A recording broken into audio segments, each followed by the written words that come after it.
Petite indiscrétion. Mariage en catimini. Papa aussi? Ouais, j'ai une fille. J'ai une fille. Et bon, j'ai pas voulu... Personnellement, je veux dissocier ma vie familiale à l'art que je fais. Un homme qui est marié, un homme qui a des enfants, sa force, c'est vraiment sa famille, c'est ses enfants, c'est sa femme. Donc, c'est comme un totem que tu as. Il faut le cacher parce que quelqu'un de plus fort que toi, s'il veut t'atteindre, il peut passer par ce totem-là. Et moi, ma femme, mes enfants, c'est... disons, ma fille, ce sont mes totems. Donc, du coup, je ne veux pas que quelqu'un d'autre s'en prenne à elle pour pouvoir me descendre, pour pouvoir m'atteindre.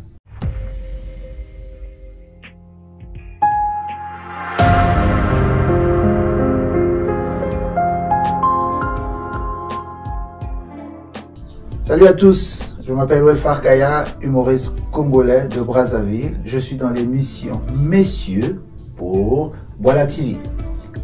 Bonjour Welfare, bienvenue dans ce magazine d'expériences professionnelles et de vie.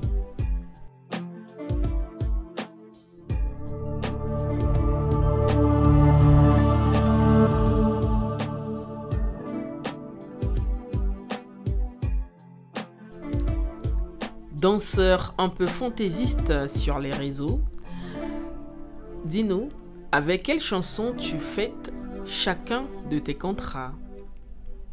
J'écoute surtout les coupés décalés de chez nous, voilà. Ngandu Mudiayo, Sublamboa, tous ces trucs-là, même Afaratena. En tout cas, j'écoute ce qui fait bouger, voilà.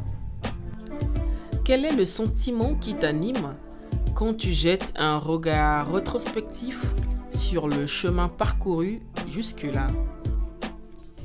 Je le dis chaque fois, je doute, chaque fois je me pose des questions, mais parfois je ne suis pas trop surpris parce que c'est quelque chose que j'ai demandé, que j'ai souhaité, j'ai demandé à plusieurs reprises.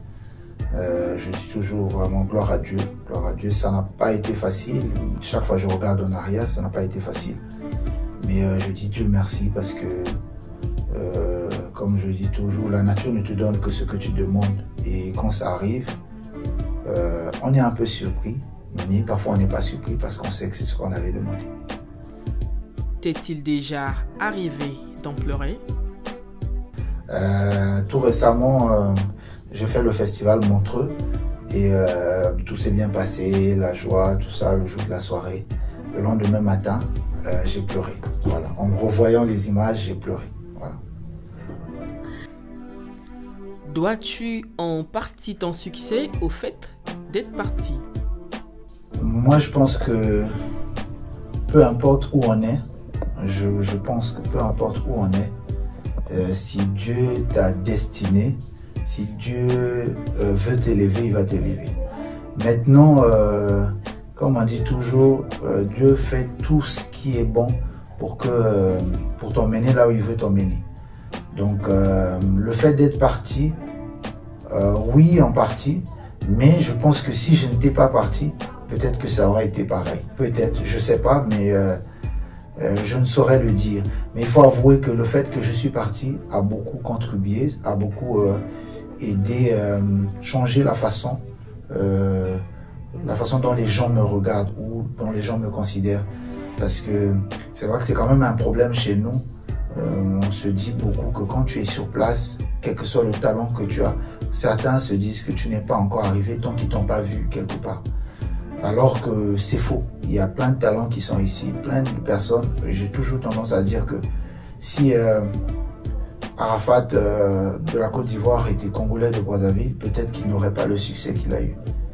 Donc on est dans une société où certaines personnes se disent que tant que tu es sur place, tu n'es pas encore arrivé. Alors que c'est faux. Donc voilà, ça m'a beaucoup aidé. Tu attestes donc que la crédibilité locale n'est confortée que quand on est validé par les autres. Ouais, surtout dans notre société. Parce que dans certaines sociétés, on arrive à mettre les gens à un niveau haut, même quand ils sont sur place. Et la charité bien ordonnée commence par soi-même. Nous, dans notre société, généralement, ce sont les frères, les amis qui commencent par nous descendre. Et ils croient en nous quand on est ailleurs. Quand d'autres personnes nous accordent de l'importance, c'est là où les gens... voilà. Donc, moi, je peux confirmer à 70 ou 80% que dans notre société, il faut que tu partes, il faut que certaines personnes t'acceptent pour qu'on puisse t'accepter chez toi. Dans tes sketchs, tu évoques énormément le Congo. Pourrait-il arriver que tu t'en détaches un jour? Ah non, non, ça c'est pas possible. Après, je suis une personne, hein, je peux me tromper, mais là, avouer, je sais que c'est pas possible. C'est pas possible parce que je me rappelle même quand on était confinés et tout, j'étais très mal parce que je ne pouvais pas rentrer chez moi. Et jusqu'aujourd'hui, je suis toujours content quand je sais que je rentre au Congo.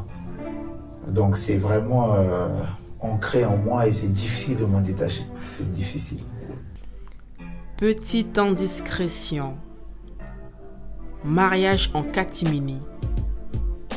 Papa aussi? Ouais, j'ai une fille. J'ai une fille. Et bon, j'ai pas voulu... Personnellement, je veux dissocier ma vie familiale à l'art que je fais. Parce que j'ai beaucoup d'exemples, j'ai suivi beaucoup d'exemples des couples qui ont eu des problèmes, des gens qui ont eu des problèmes, même dans leur famille, dans leur foyer. Simplement parce que c'était sur la toile, parce que tout le monde savait qu'il y avait ci, il y avait ça. Et je sais que la force d'un homme, c'est sa famille. Un homme qui est marié, un homme qui a des enfants, sa force, c'est vraiment sa famille, c'est ses enfants, c'est sa femme. Donc, c'est comme un totem que tu as. Il faut le cacher parce que quelqu'un de plus fort que toi, s'il veut t'atteindre, il peut passer par ce totem-là. Et moi, ma femme, mes enfants, c'est... disons, ma fille, ce sont mes totems. Donc, du coup... je veux pas que quelqu'un d'autre s'en prenne à elle pour pouvoir me descendre, pour pouvoir m'atteindre.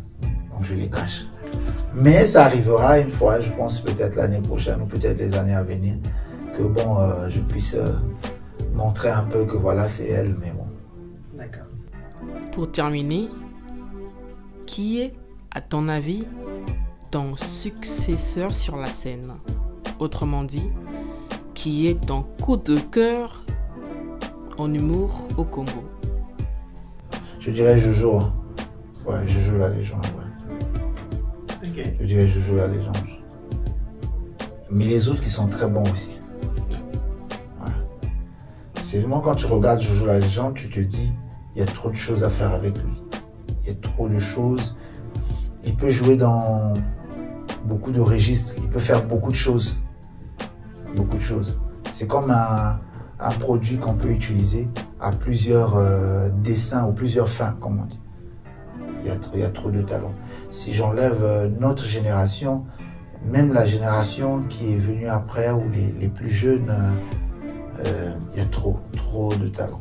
Il y a des jeunes qui ont des idées, toi-même tu te dis mais où est-ce qu'il a trouvé ça? Moi je n'aurais pas pensé de la même manière. Il y a un jeune que j'ai rencontré, Papy, qui est très bon, il bégaye, mais quand il te fait un truc, tu sais, amoureux de rire, ils sont nombreux. Il y a Chouchou, des jeunes filles aussi qui font bien. Donc, je ne saurais dire c'est qui le prochain, mais le chemin reste encore long. Mais je leur souhaite beaucoup de bonnes choses, quoi.